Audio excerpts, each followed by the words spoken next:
Κύριοι καθηγητές, κυρίες και κύριοι, αγαπητοί φίλοι, καλησπέρα σας. Εκ μέρους της Προέδρου Νίκης Γουλανδρή και του Διοικητικού Συμβουλίου του Μουσείου, σας καλωσορίζω στη δεύτερη ομιλία μάθημα της φετινής σειράς με το γενικό τίτλο «Θάλατα, θάλατα», τη γνωστή χαρμόσυνη κραυγή των μυρίων Ελλήνων όταν ξαναντίκρισαν τη θάλασσα το 401 π.Χ. Θέμα μας είναι λοιπόν η θάλασσα από κάθε φυσιογνωστική, φυσικογεωγραφική και γεωπολιτική άποψη. Απόψε έχουμε τη χαρά και την τιμή να ακούσουμε την καθηγήτρια κυρία Μαρία Ευθυμίου, που θα μας μιλήσει για τις θαλάσσιες επικοινωνίες και μετακινήσεις πληθυσμών στην παγκόσμια ιστορία. Ουσιαστικά για το ρόλο της θάλασσας στη ζωή του ανθρώπινου γένους. Γεννημένη στη Λάρισα με σπουδές στη Φιλοσοφική Σχολή του Πανεπιστημίου Αθηνών και μεταπτυχιακό στη Σορβόνη, σήμερα είναι αναπληρώτρια καθηγήτρια της Ιστορίας στο Καποδιστριακό Πανεπιστήμιο Αθηνών. Η κυρία Ευθυμίου μπορεί να είναι υπερήφανη για πολλά, ξεκινώντας από την οικογένειά της, τους γονείς και τον αδελφό της Πέτρο Ευθυμίου, τους δύο της γιους και τα δύο της εγγόνια. Υπερήφανη για την επιστημονική της προκοπή, τις ανακοινώσεις και τα δημοσιεύματα, υπερήφανη για την κοινωνική και διδακτική της δράση. Για 10 και παραπάνω χρόνια τώρα η κυρία Ευθυμίου στην Αθήνα και όχι μόνο στην Αθήνα προσφέρει απλόχερα την ιστορική γνώση που τόσο μας χρειάζεται. Δίκαια της απονεμήθηκε πριν από 3 χρόνια το βραβείο Εξαίρετης Πανεπιστημιακής Διδασκαλίας, δίκαια και απόψε το Μουσείο πλημμύρισε ακροατές.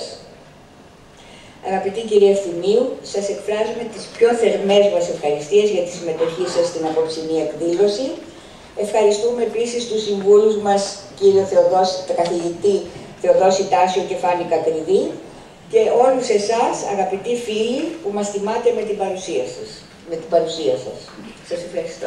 Κυρία Ευθυμίου.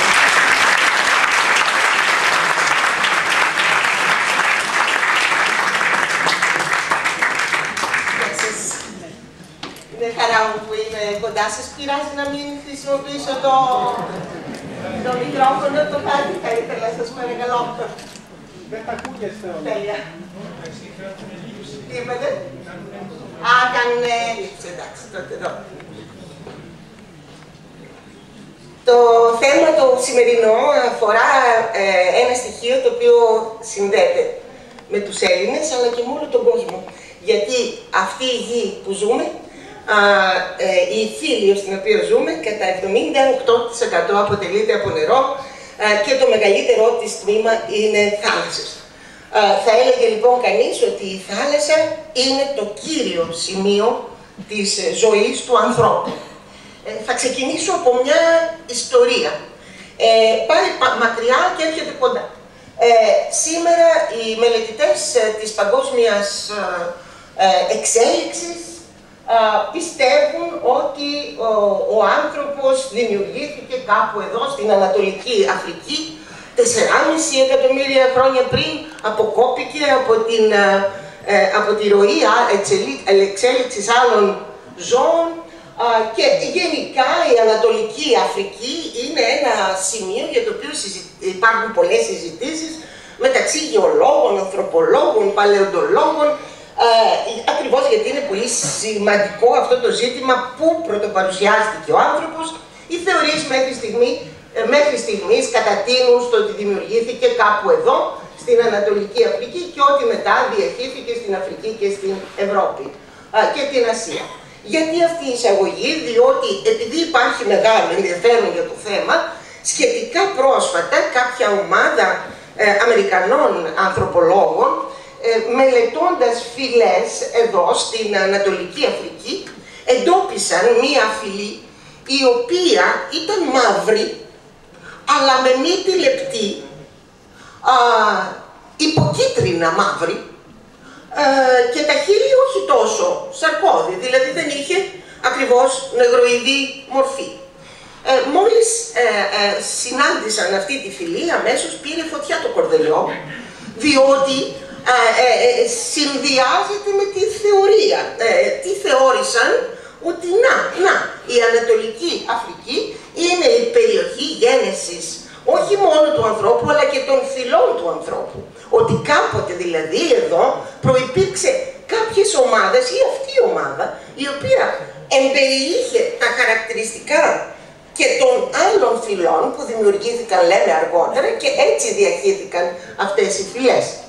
Αφού γράφηκαν πολλά για το ζήτημα και υπήρξαν διάφορες σκέψεις επ' αυτού, κάποιοι πιο ψύχρεμοι είπαν, παιδιά, ας είμαστε σοβαροί, διότι αυτή η φυλή εκεί, στην Ανατολική Αφρική, αποκλείεται να είναι εκατομμυρίων χρόνων.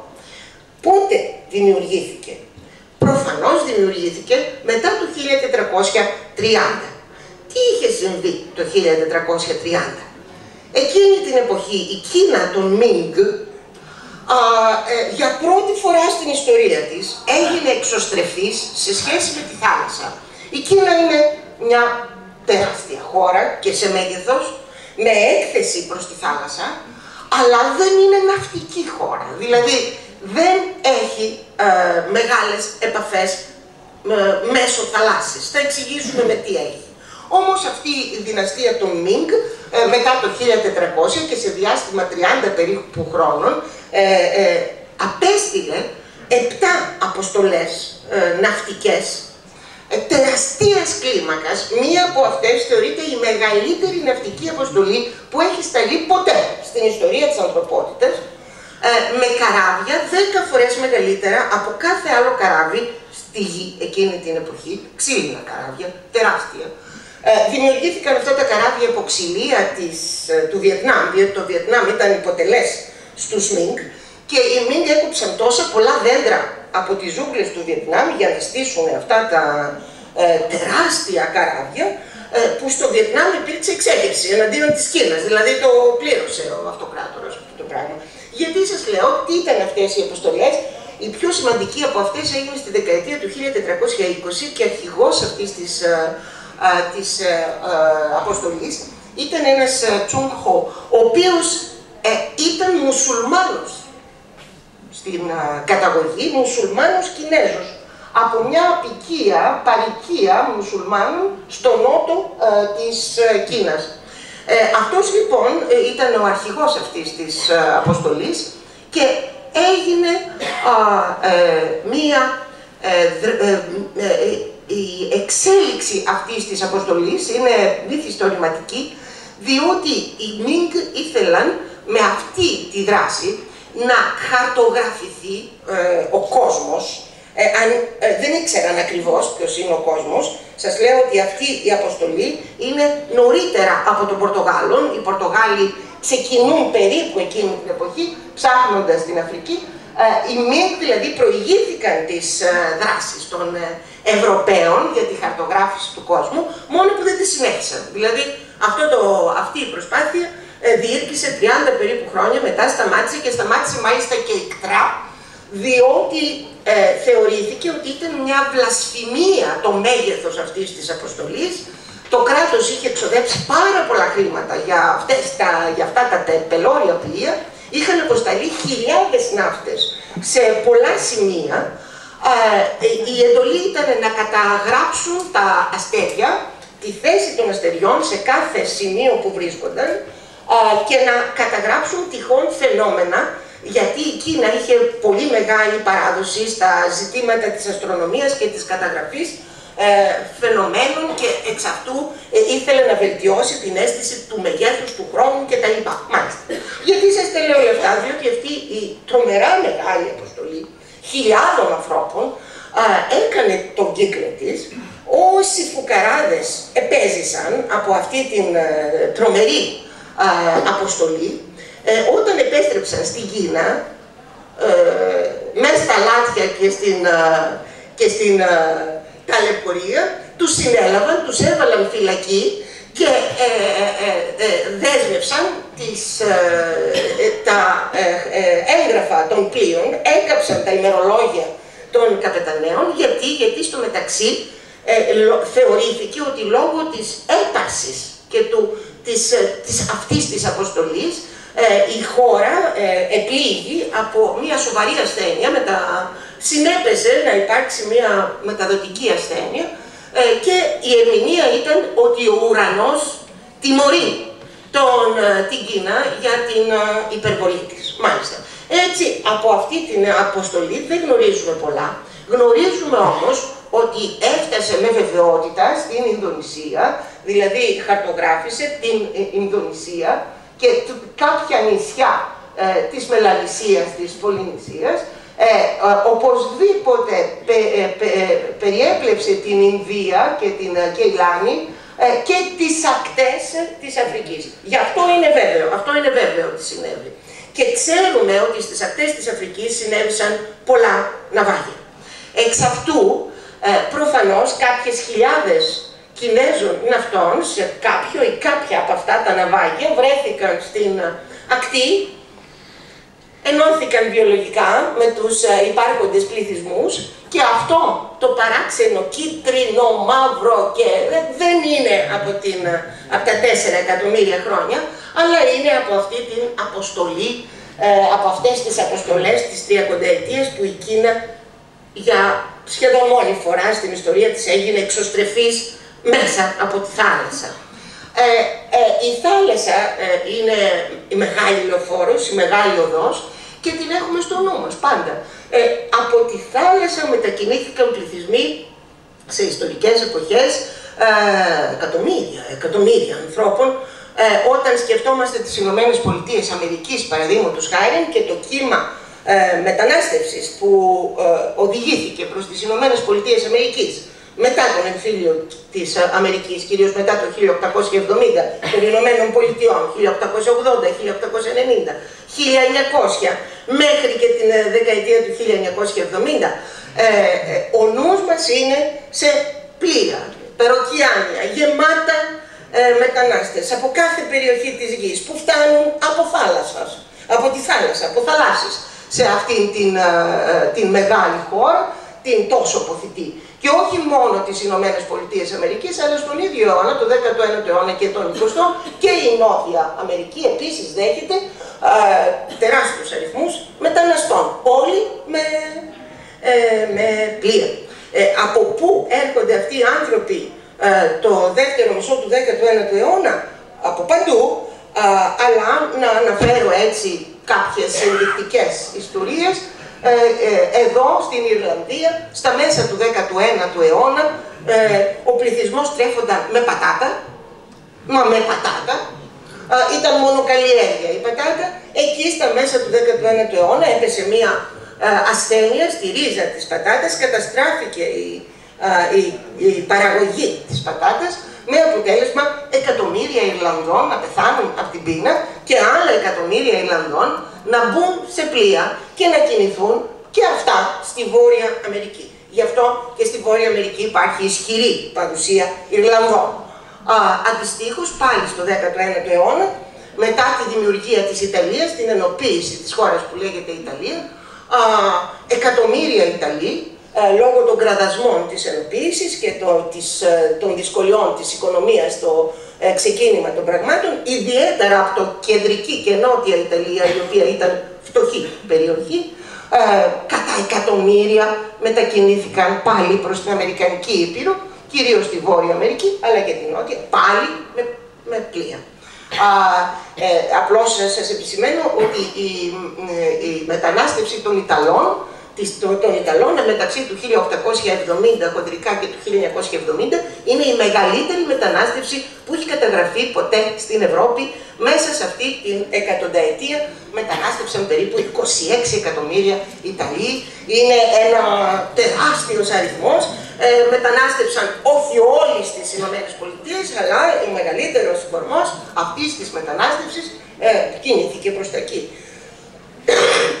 Πάλι στο δεύτερο μισό του 19ου αιώνα, η Κίνα βρίσκεται σε δεινή περίοδο μετά από τους πολέμους του οποίου, την είσοδο και τη διείσδυση Άγγλων και Γάλλων, τις εσωτερικές της εξεγέρσεις, και έτσι πάλι την ίδια από την Κίνα, στο δεύτερο μισό του 19ου αιώνα, εκατομμύρια Κινέζοι μετακινούνται πάλι με πλοία, προς την Βόρεια Αμερική και τότε εκεί χρησιμοποιούνται για την κατασκευή των σιδηροδρομικών γραμμών που την εποχή εκείνη στείνονταν σε αυτή τη μεγάλη χώρα και οι Ηνωμένες Πολιτείες Αμερικής, ο Καναδάς αποκτούν Chinatown από το δεύτερο μισό του 19ου αιώνα, εκατομμύρια.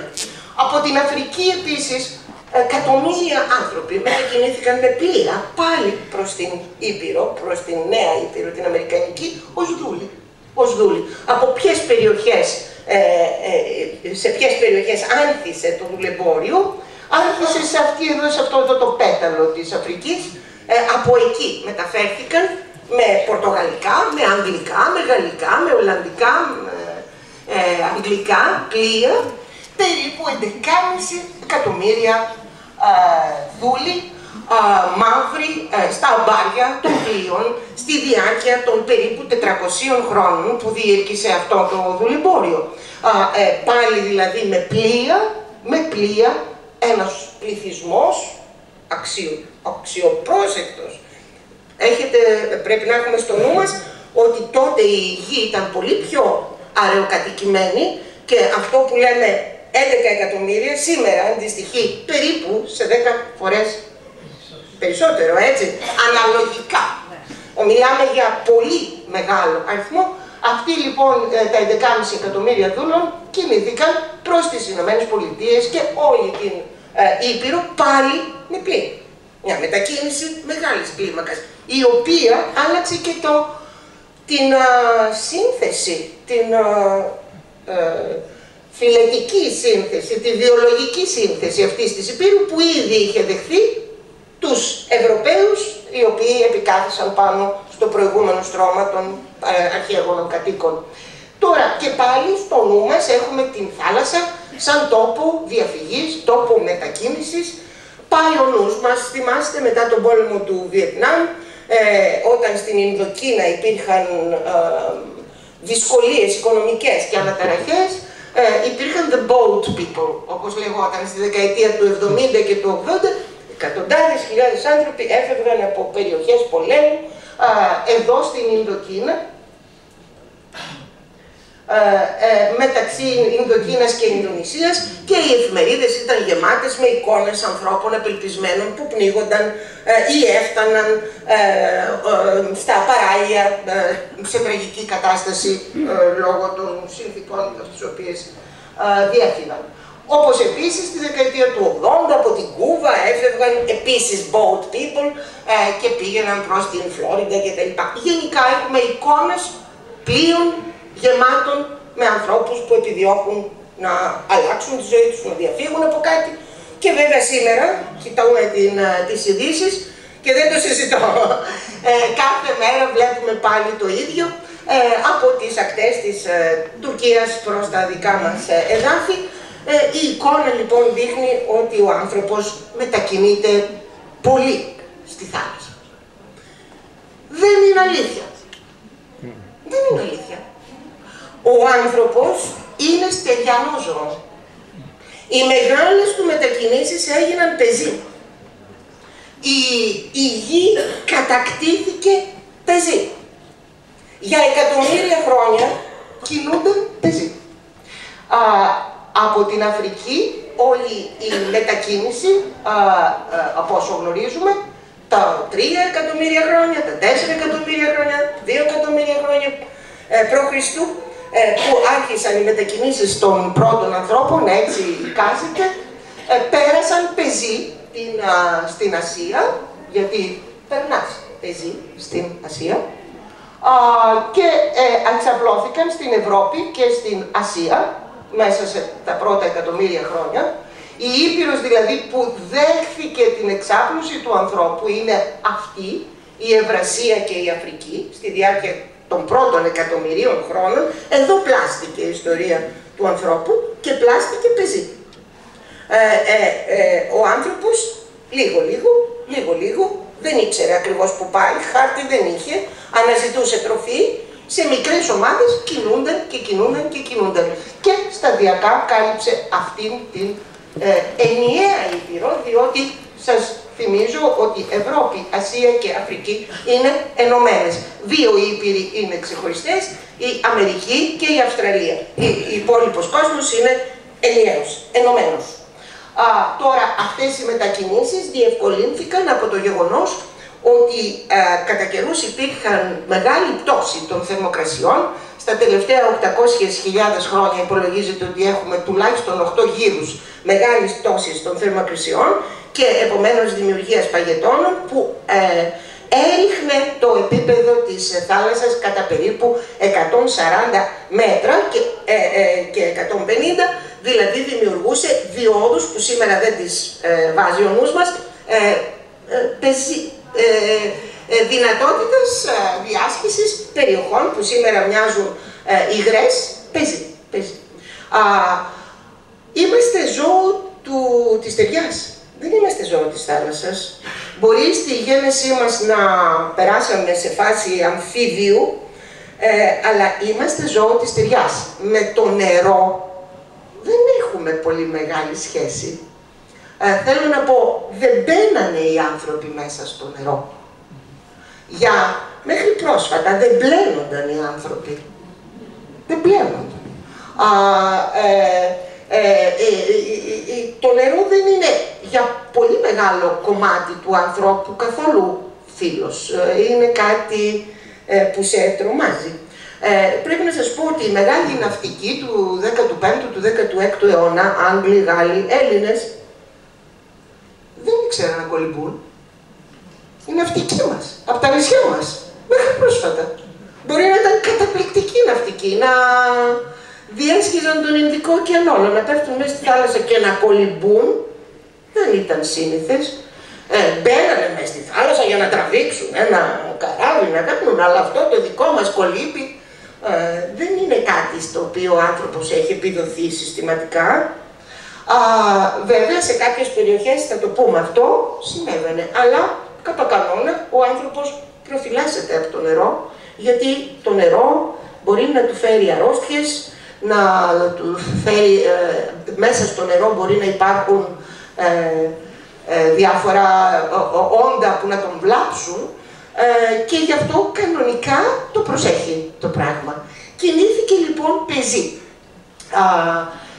και κατέλαβε αυτή την περιοχή. Πεζή πέρασε και στην άλλη ήπειρο. Η κατοίκηση της Αμερικής δεν έγινε διαθαλάσσης.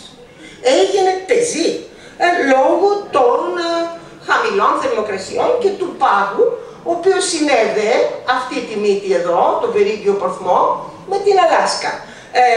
Υπολογίζεται ότι αυτή η μετακίνηση, η πρώτη μετακίνηση έγινε γύρω στο 35-40.000 π.Χ. Από πού? Από την Ασία, πάλι πεζή, δηλαδή κάποιες ομάδες, χωρίς να καταλάβουν πού πάνε, περπάτησαν. Και βρέθηκαν εδώ. Και βρέθηκαν εδώ και συνέχισαν να περπατούν, να βρούνε, να φάνε. Ήταν περίοδος παγετώνων, δύσκολα πράγματα, δεν έβρισκες να φας και στην απελπισία σου μετεκνιώσουν. Να βρω. Και όταν ήρθαν σε αυτή την ήπειρο, είναι ενδιαφέρον ότι αυτή η ήπειρος δεν σε σταματά, μπορείς να κινηθείς, δεν υπάρχει κάποιο μεγάλο εμπόδιο εγκάσια που να μην επιτρέπει την μετακίνηση του ανθρώπου. Μπορούσες λοιπόν να μετακινηθείς και έτσι οι άνθρωποι που ήρθαν από την Ασία μέσα σε κάποιες χιλιάδες χρόνια επίκησαν όλη την ήπειρο αυτή. Πεζή, επίσης πεζή. Και έχει ενδιαφέρον, επειδή οι άνθρωποι που ήρθαν στην Αμερική ήρθαν από την Ασία, δηλαδή από αυτή εδώ τη ζώνη της Ασίας που κατοικούν νομάδες, είναι στέπες, είναι κυριολεκτικά ο τόπος του πεζού, δεν ανέπτυξαν ναυτιλία. Η Αμερικανική Ήπειρος δεν ανέπτυξε ναυτιλία πριν την έλευση των Ευρωπαίων. Οι ντόπιοι κάτοικοι ούτε καν μικρά καραβάκια είχαν, μικρές πυρόγες είχαν, αν είχαν, για κάποια αλληλεία κοντινή. Δεν είναι αυτή η ήπειρος ναυτιλίας. Θα σας πω ποιες περιοχές είναι περιοχές ναυτιλίας, όχι Αμερικανική Ήπειρος, που έχει τη δυνατότητα η Αμερικανική Ήπειρος να αναπτυχθεί ναυτιλία, εδώ βόρεια. Γιατί εδώ υπάρχει μια μεγάλη συστάδα νησιών που επιτρέπει μικρές μετακινήσεις και νέα βάση και μικρές μετακινήσεις και νέα βάση. Εδώ όμως είναι η κόλαση. Είναι η κόλαση. Ναυτικά είναι η κόλαση, διότι είναι πάρα πολύ παγωμένη περιοχή, με τρομερά ρεύματα. Εδώ είναι το πιο δύσκολο ναυτικό πέρασμα στον κόσμο. Αυτό εδώ που σας δείχνω. Το πιο δύσκολο ναυτικό πέρασμα στον κόσμο. Το έκανε κάποιος αυτό? Το έκαναν. Ποιοι το έκαναν? Στην Αμερική, στην Ήπειρο Αμερική, δεν ήρθαν μόνο οι πεζοί άνθρωποι αυτής της πλευράς της Ασίας, αλλά πολλές χιλιάδες χρόνια μετά, από την Ιαπωνία ήρθανε και την Κορέα ομάδες οι οποίες νησί το νησί έφτασαν στην Αλάσκα. Εδώ είναι μια περιοχή που σου επιτρέπει να το κάνεις αυτό, διότι το σύμπλεγμα Κορέα, Ιαπωνία, Αλεούτες νήσι, αυτό εδώ είναι το βόρειο νησί της Ιαπωνίας και στη συνέχεια υπάρχει ένα κομπολόι μικρών νησιών, μερικοί θεωρούν ναυτικοί, μιλήστε με Έλληνες ναυτικούς, λένε ότι είναι το πιο όμορφο σημείο της γης. Οι Αλεούτες νήσι. Ή αν δεν είναι η πιο όμορφη, φαίνεται απίστευτης ομορφιάς. Αυτό το τοπίο εδώ, μεταξύ της Ιαπωνίας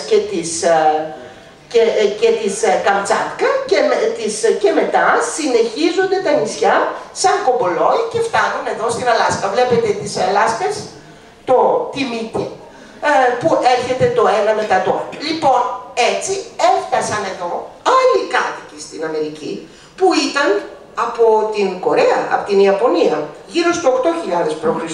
Γι' αυτό οι προκολομβιανοί πληθυσμοί στην Ήπειρο Αμερική έχουν δύο μορφές.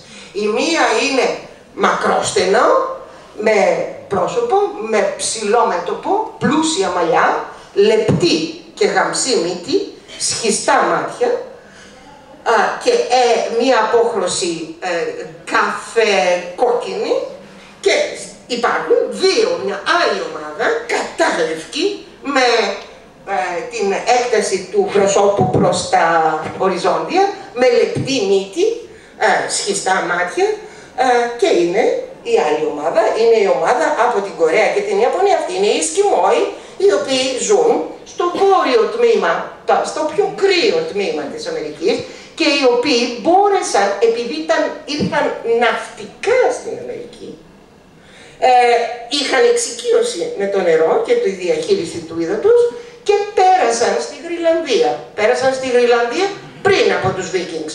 Οι Βίκινγκς ήρθαν στη Γροιλανδία γύρω στο 1000 μετά Χριστόν.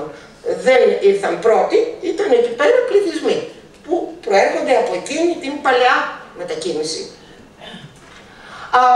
Πεζή λοιπόν αυτή η Ήπειρος κατοικήθηκε.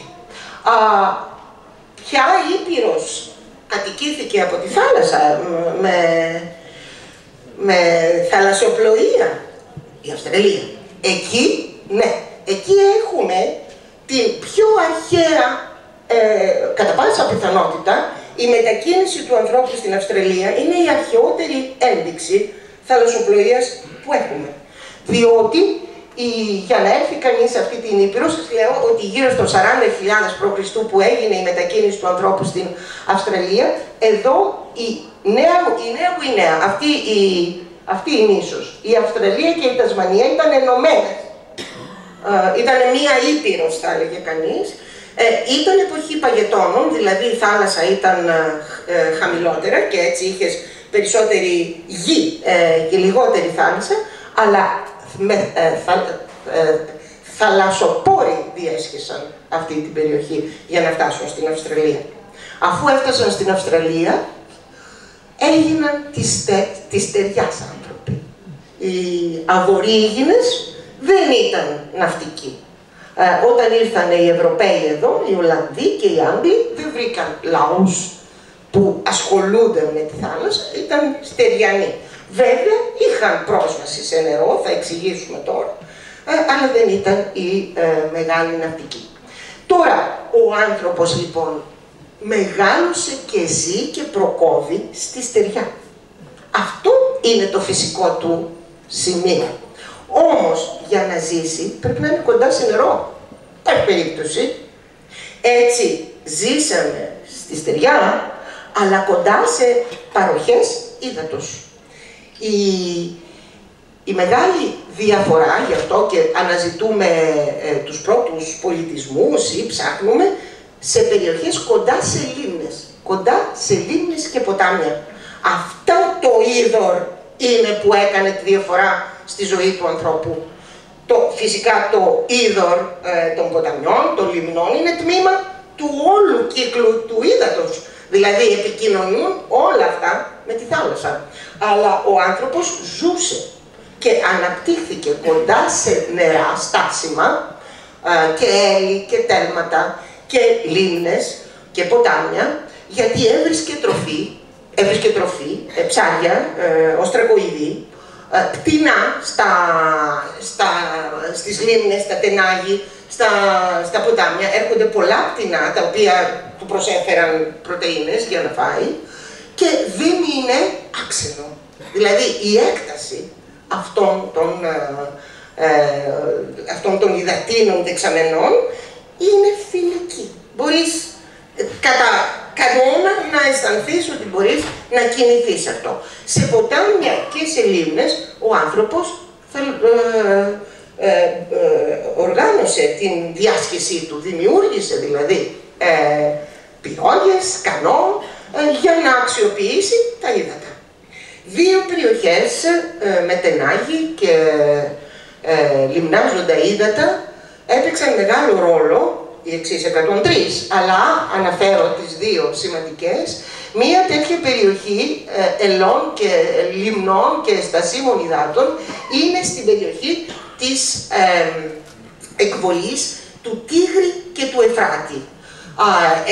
Στην περιοχή χοντρικά του σημερινού Ιράκ, εδώ δηλαδή προς τον Περσικό κόλπο, όπου μέχρι πρόσφατα επί Σαντάμ Χουσεΐν υπήρξε ένα μεγάλο πρόγραμμα στο Ιράκ αποξήρανσης αυτών των βάλτων και αποξηράνθηκαν αρκετές χιλιάδες τετραγωνικά χιλιόμετρα βάλτων, αλλά ιστορικά εδώ υπήρχαν αυτοί οι βάλτες, τους οποίους ζούσαν χιλιάδες άνθρωποι, τρέφονταν από αυτούς, έστειναν τα σπίτια τους μέσα σε αυτούς τους βάλτους και από καλάμια των βάλτων, όλα καμωμένα από καλάμια των βάλτων και λάσπη των βάλτων, με πάρα πολλά ψάρια, διότι αυτό όλο το σύστημα επικοινωνούσε με τη θάλασσα και επομένως η παροχή τροφής ήταν πλούσια, και βέβαια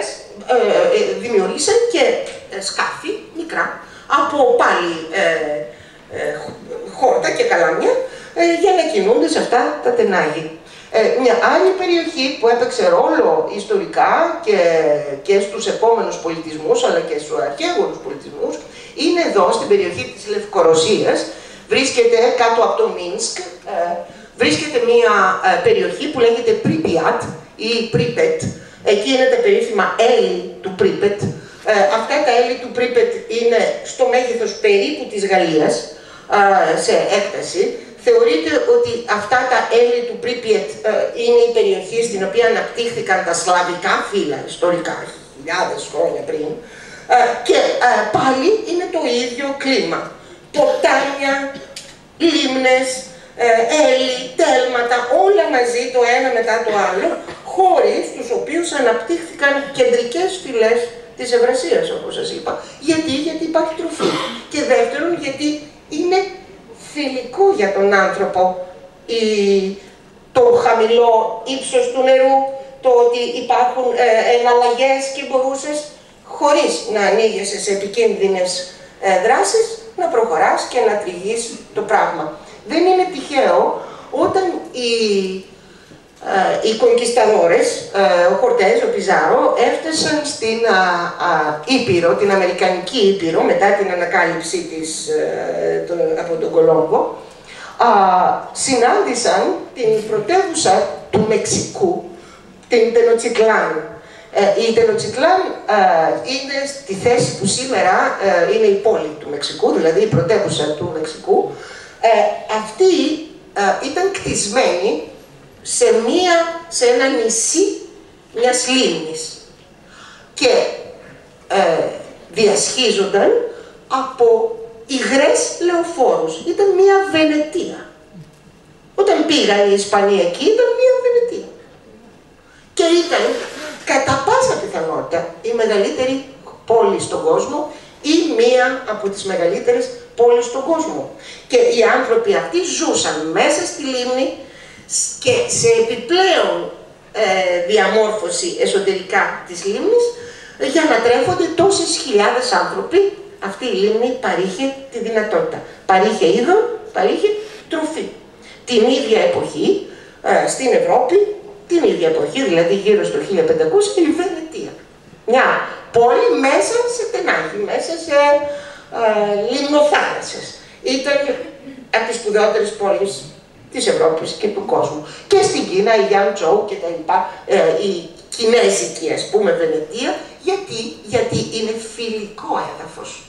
Το ορυχό νερό που σου παρέχει τροφή και μπορείς να κινηθείς αυτό χωρίς να χαθείς. Γι' αυτό και οι μεγάλοι πολιτισμοί περιοχών που είναι στεριανές, διαθέτουν πολύ στεριά, όπως η Κίνα, όπως η Ρωσία, δεν έδωσαν έμφαση σε οδούς στεριανές, δεν έδωσαν έμφαση τόσο στη θάλασσα, όσο σε κανάλια. Στην Κίνα οι μεταφορές, οι μετακινήσεις γινόταν με τους υγρούς δρόμους, όχι με στεριανούς δρόμους.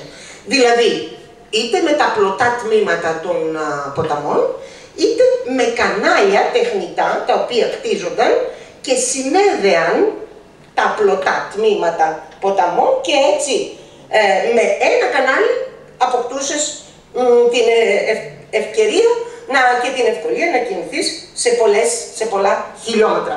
Σας λέω χαρακτηριστικά ότι στην Κίνα στο 1500 περίπου υπήρχαν δύο κανάλια, το ένα 2.000 χιλιόμετρων, το μαγικό κανάλι, και το άλλο το μεγάλο κανάλι 1.500 χιλιόμετρων.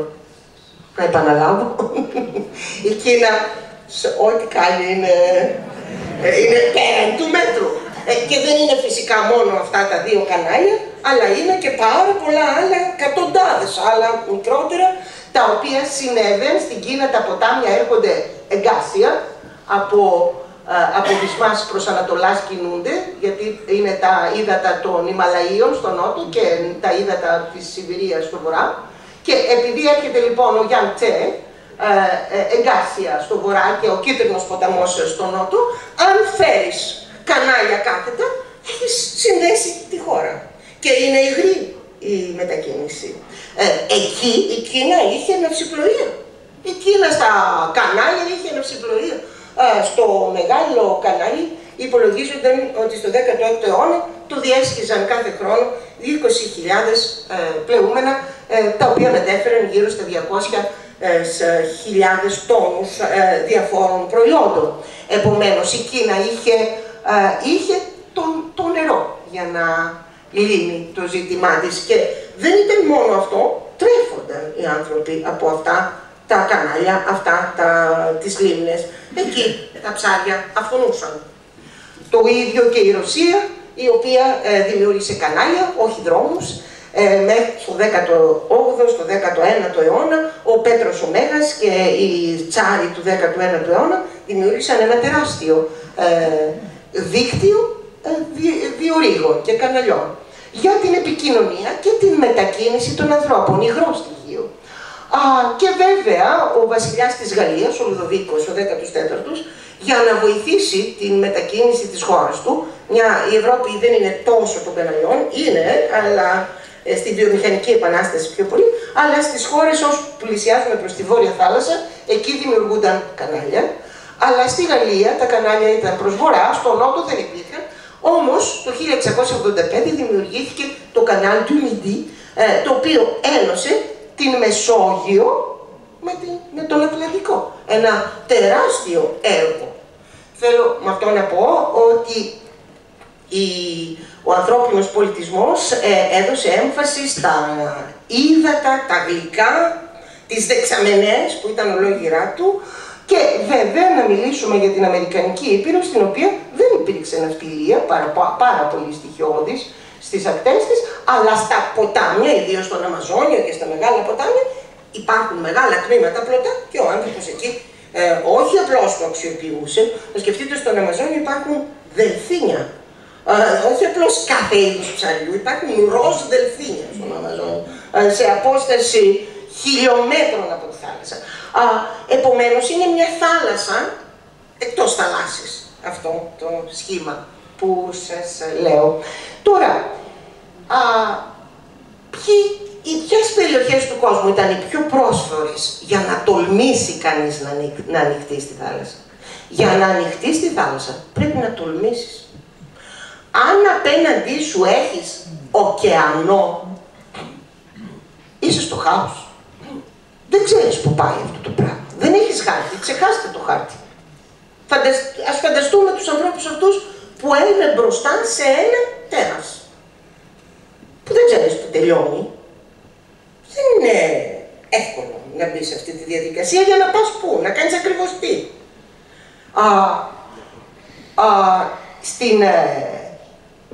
Και οι ήπειροι και οι περιοχές οι οποίες δεν έχουν δαντελωτές ακτές επίσης δημιουργούν πρόβλημα για την πρώτη σου σχέση με την θαλασσοπλοεία. Θα μπορούσε να έχεις απέναντί σου ωκεανό, αλλά να έχεις πολύ δαντελωτές ακτές, αυτές λειτουργούν λίγο σαν νησιά, διότι κάπου ακουμπάς. Η Αφρική, κοιτάξτε τι, δεν έχει καθόλου δαντελωτές ακτές. Καθόλου. Εξ αυτού, εκτός από μερικά σημεία, αλλά σαν ήπειρος είναι αδυσόπιτη, γιατί έχεις απέναντί σου ωκεανό, χωρίς νησιά και η θάλασσα είναι ευθεία. Εδώ το θέμα είναι σοβαρό, γι' αυτό και στην Αφρική δημιουργήθηκε βέβαια αλία, κοντινή αλία. Οι αλίες δεν ανοίγονταν μακριά, ακολουθούσαν, ακτοπλοούσαν στην ουσία. Μάλιστα στην Αφρική, εδώ στο δυτικό κέρας της Αφρικής, υπάρχουν και νομάδες αλίες. Αυτό είναι ενδιαφέρον. Δηλαδή, αλλιευτικές ομάδες σήμερα ακόμη, οι οποίες μετακινούνται. Ψαρεύουν κάποιο είδος ψαριού που μετακινείται, οπότε και αυτοί μετακινούνται, στείλουν τα τσαριά τους, αλλιεύουν, συνεχίζουν κτλ. Η Αφρική, αυτή η Αφρική, η υποσαχάρη Αφρική, δεν είναι πρόσφορη για την ναυτιλία. Πρέπει να κάνεις βήμα για να... Το ίδιο και η Αμερικανική Ήπειρος. Το ίδιο και η Αυστραλία. Είναι αδυσόπιτες ήπειροι. Ποια σημεία της γης είναι φιλικά για την αυσιπλοεία, για να αρχίσεις να το κάνεις? Ένα σημείο της γης είναι το πιο πρόσφορο και είναι αυτό. Με απόσταση το πιο πρόσφορο σημείο της γης.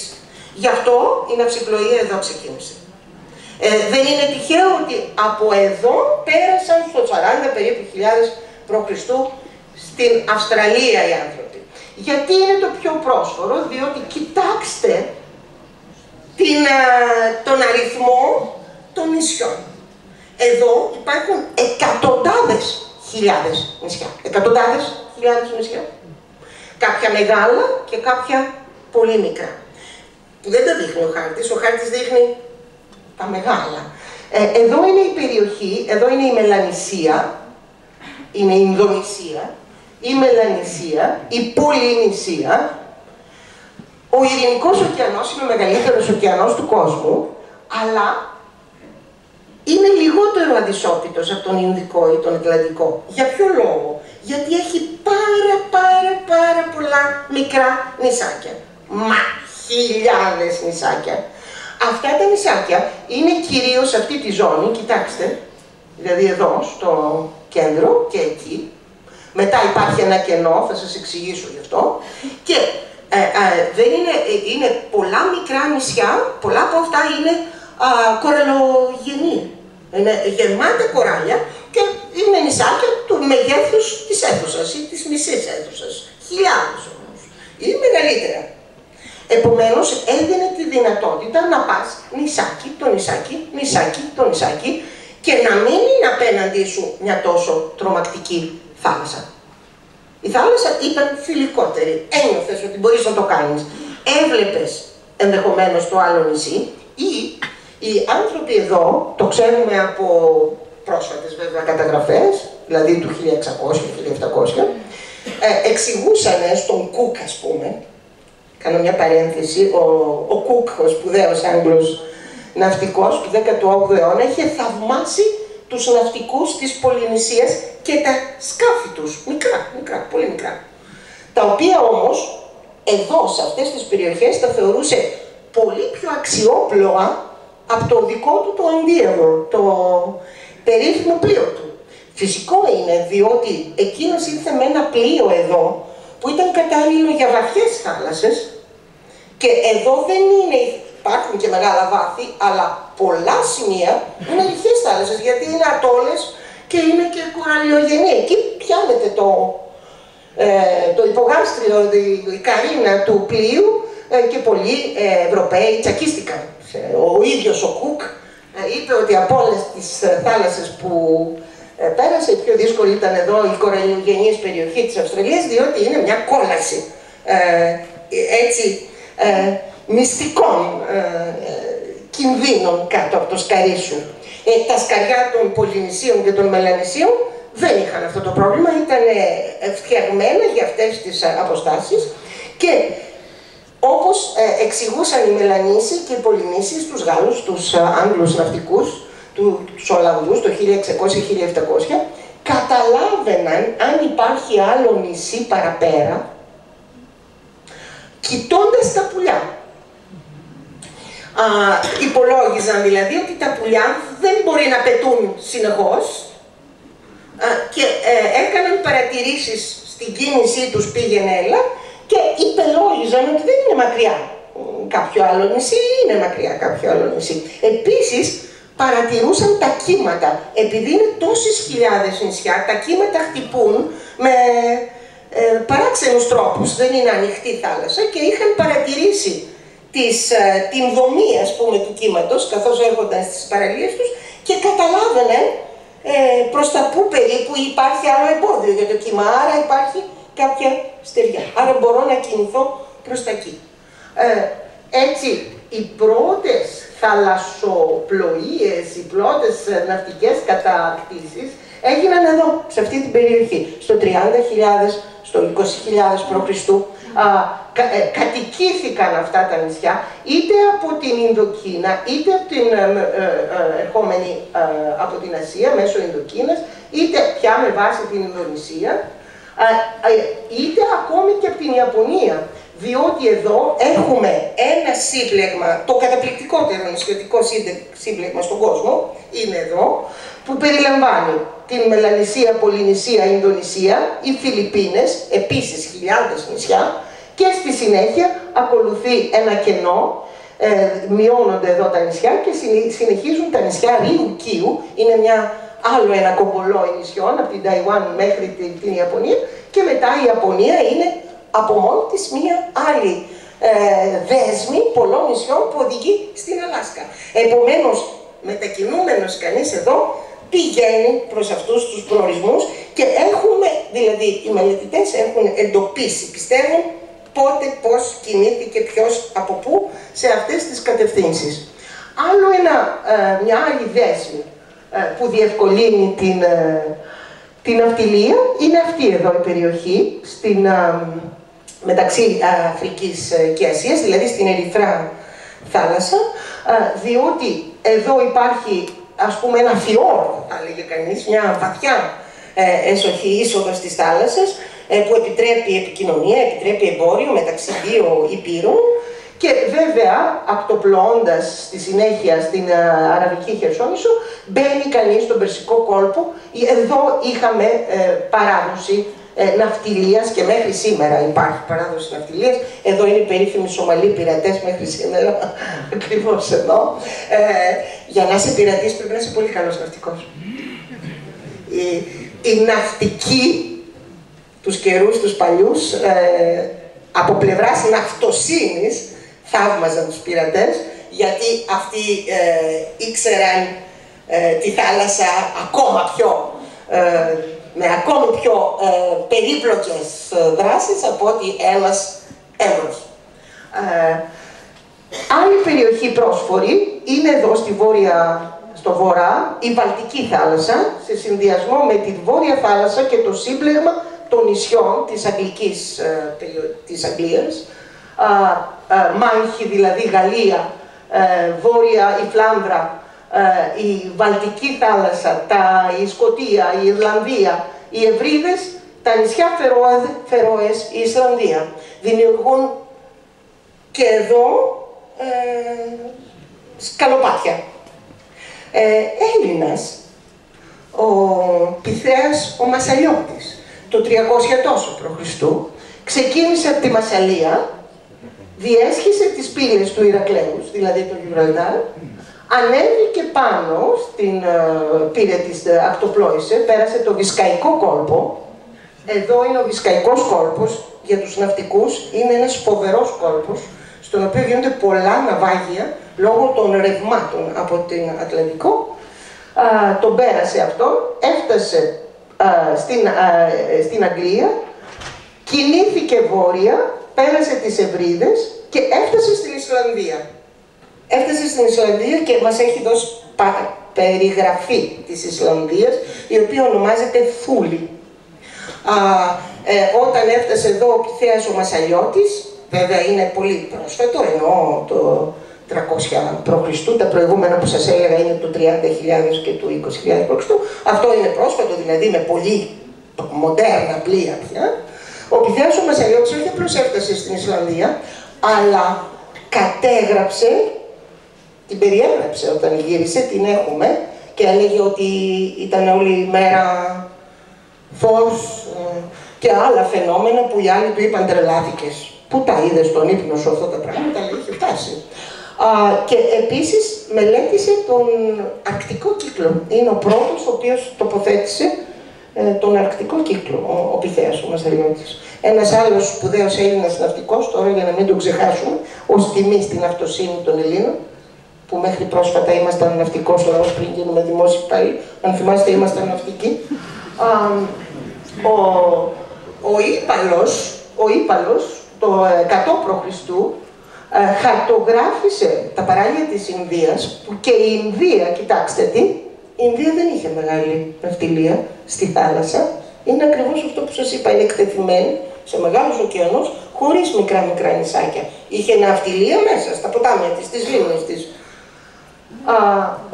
Ο Ήπαλος λοιπόν χαρτογράφησε την Ινδία, διέσχισε τμήμα του Ινδικού ωκεανού και είναι ο πρώτος που γνωρίζουμε να έγραψε οδηγίες για το πώς κινείται κανείς σε αυτές τις ακτές της Ινδίας ανάλογα με τους τυφώνες. Δηλαδή, παρατήρησε την κίνηση των τυφώνων και το μετέφρασε θαλασσινά τι σημαίνει αυτό, γιατί αυτός ήταν πραγματικά σπουδαίος ναυτικός. Λοιπόν, αυτό εδώ είναι ένα σύνολο το οποίο βοηθά στην ναυτιλία. Γι' αυτό και από εδώ βγήκαν μεγάλοι ναυτικοί λαοί, κορυφαίοι ναυτικοί λαοί στον κόσμο, όπως είναι οι Vikings, όπως είναι οι Vikings δηλαδή, είναι οι Σουηδοί, οι Νορβηγοί, Δανείοι, οι Άγγλοι βέβαια, που για κάποιους αιώνες ήταν οι μεγαλύτεροι, σπουδότεροι ναυτικοί στον κόσμο. Και οι Ολλανδοί βεβαίως, τους νεότερους χρόνους, είναι η θάλασσα. Η θάλασσα που σε βοηθά να εξοικειωθείς πρώτα μαζί της και μετά να τολμήσεις το μεγάλο. Άλλη περιοχή στην Αμερική, μόνο η Καραϊβική, εδώ αυτό το σύστημα στην Κεντρική Αμερική προσφέρει επίσης μια φιλική κατάσταση για ναυτιλία, διότι είναι τα νησάκια της Καραϊβικής σε συνδυασμό με τα με τα παράλια του Μεξικού, της Γουατεμάλα, της Βενεζουέλας κτλ. Εδώ όμως τα πράγματα είναι δύσκολα γιατί έχουμε πολύ μεγάλα ρεύματα. Πολύ δυνατά ρεύματα. Αυτό είναι κάτι ακόμη σοβαρό για τους ναυτικούς. Από όλες τους ωκεανούς του κόσμου, πιο δύσκολος, οι δύο είναι οι πιο δύσκολοι ωκεανοί. Ο ένας είναι ο Ινδικός ωκεανός. Κοιτάξτε, δεν έχει νησιά.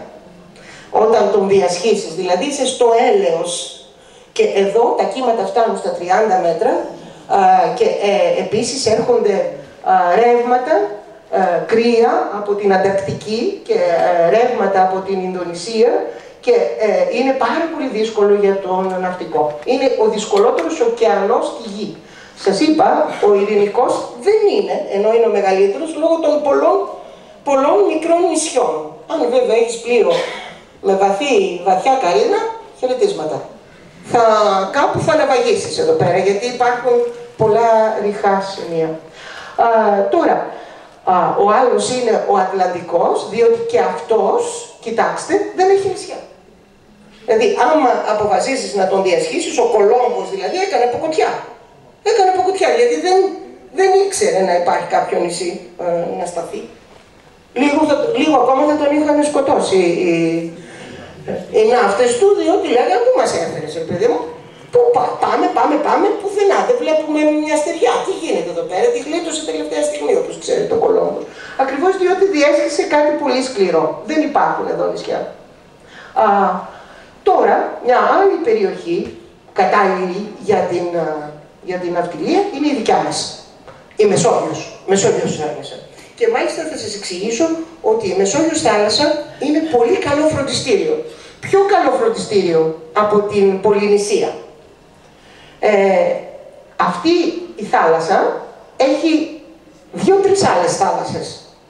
Η μία είναι η Μαύρη θάλασσα. Η Μαύρη θάλασσα είναι Μεσόγειος. Είναι τμήμα της Μεσογείου. Ενώνεται με την Μεσόγειο με ένα ποτάμι που λέγεται Λίσποντος, Βόσπορος, που δεν είναι τυχαίο, είναι Βόσπορος. Δηλαδή το πέρασμα του Βόος. Ένα σημείο θαλάσσιο με πάρα πολύ έντονο ρεύμα, το οποίο όμως μπορείς να διασχίσεις.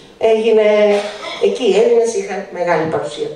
Η Μαύρη θάλασσα δεν είναι βοηθητική για την ναυτιλία. Είναι πολύ δύσκολη θάλασσα. Είναι στο χάρτη μικρή. Δεν είναι μικρή. Δεν έχει νησιά καθόλου. Είναι γυμνή από νησιά.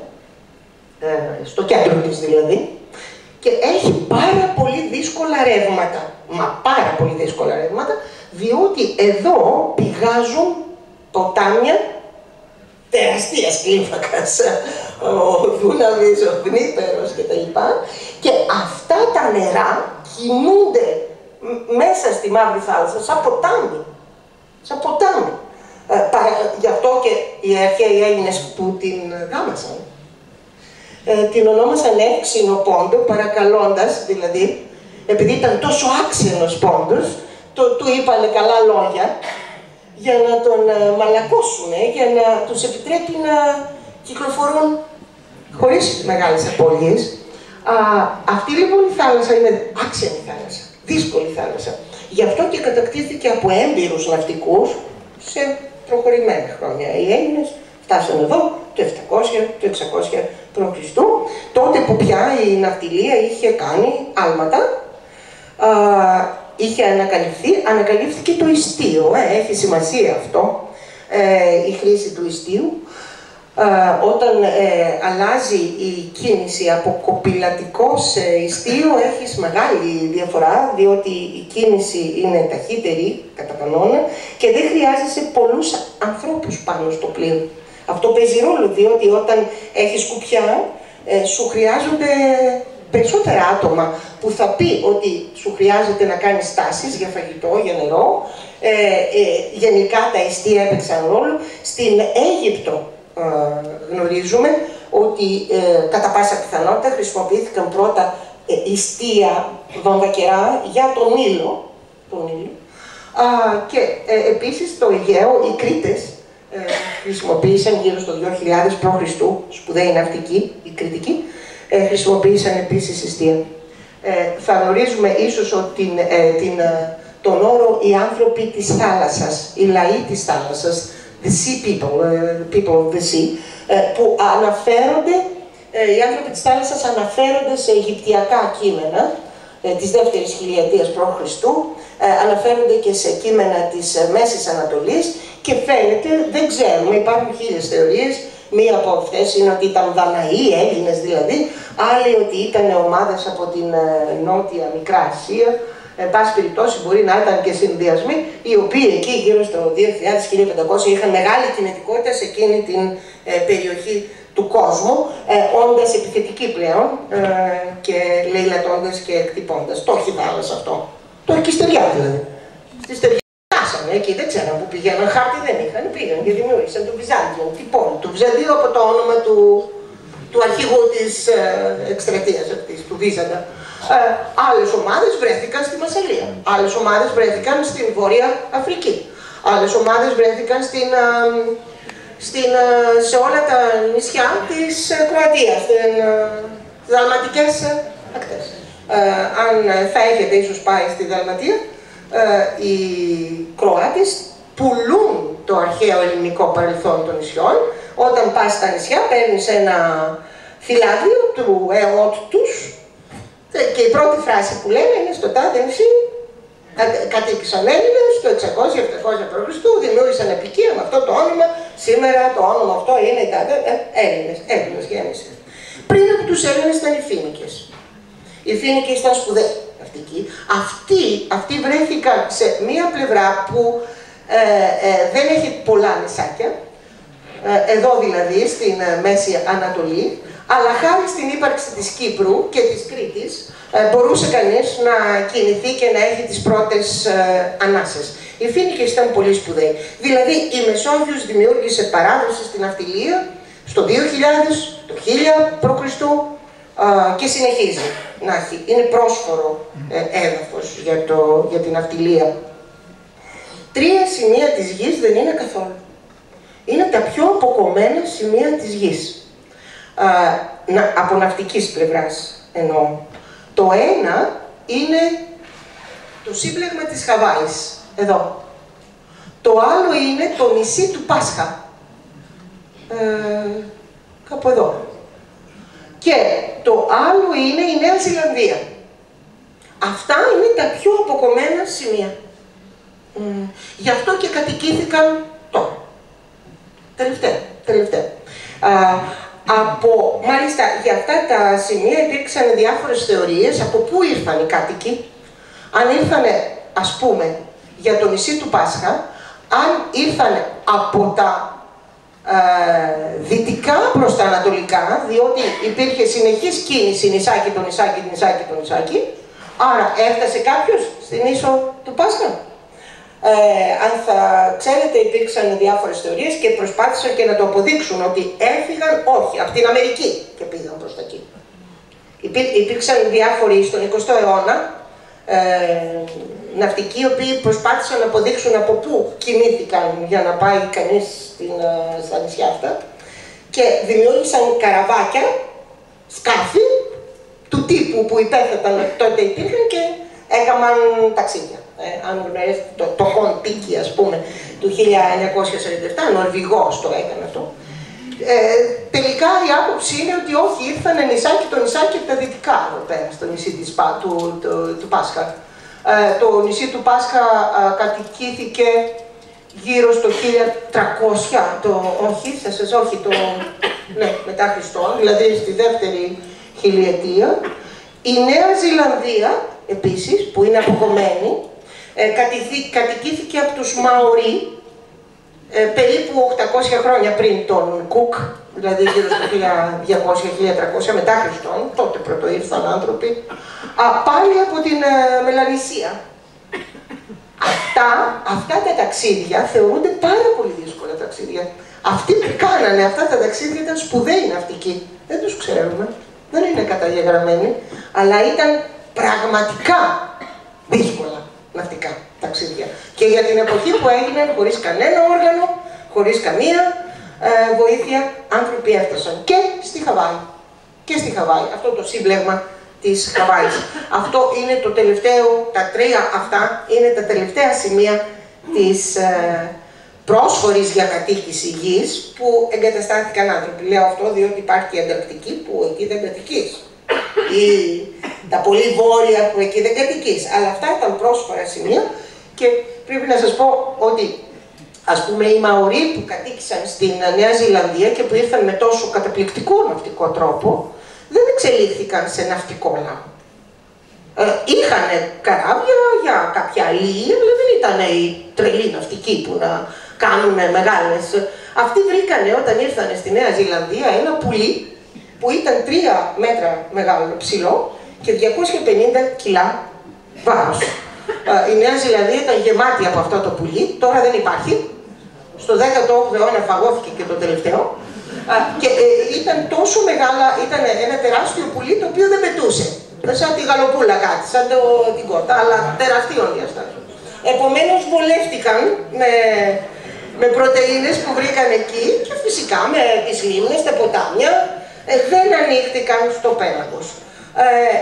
Επομένως η γη μας έχει πολλές φάσεις και θα έχει, προφανώς τώρα η θάλασσα. Μίλαγα πρόσφατα με έναν φίλο μου ναυτικό, από τους τελευταίους Έλληνες που πέφτουν στα πελάγη. Χάσαμε και αυτό μας τη θετική πλευρά. Και μου έλεγε ότι στην ναυτιλία σήμερα επενδύεται περισσότερο χρήμα και έρευνα για βελτίωση της κίνησης των πλοίων από ότι στα αεροπλάνα. Τα πλοία σήμερα είναι πραγματικά διαστημικά, μου εξηγούσε, πραγματικά διαστημικά. Οι δυνατότητες τους κτλ. Γι' αυτό και δεν είναι τόσο ελκυστικό να είσαι ναυτικός πια σε αυτά τα μεγάλα πλοία, διότι πας στα λιμάνια και σε 2 ώρες έχεις τελειώσει, έχεις ξεφορτώσει, έχεις φορτώσει, δεν βλέπεις τίποτα. Κάποτε η ναυτιλία ήταν και πολλά